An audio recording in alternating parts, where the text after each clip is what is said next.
Well, many cities in the Central Valley are considering or have already placed residents on mandatory water restrictions.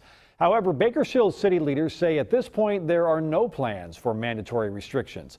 23 ABC's Mark Christian tells us why local water agencies are not yet too worried about the drought.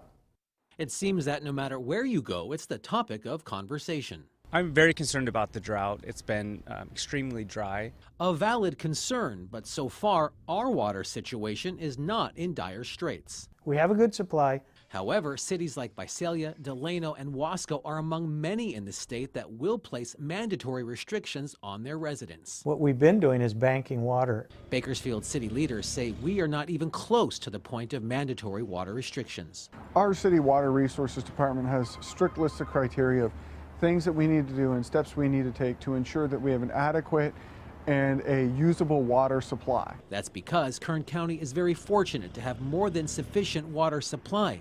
The water banking system currently has more than enough water to get us through several years of drought. During the wet years, we're using surface water and storing groundwater.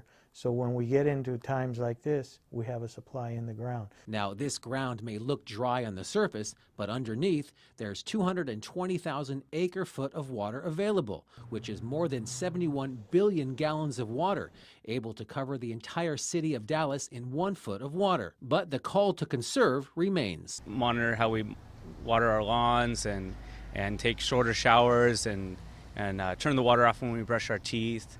I think those are all very important things to steward the resources that we have. However, city officials say they're not throwing caution to the wind either.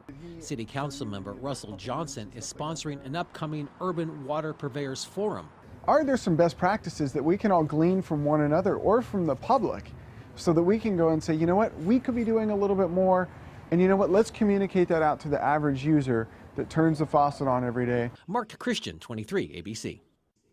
And that water forum is scheduled for March 13th at 2 o'clock at City Hall.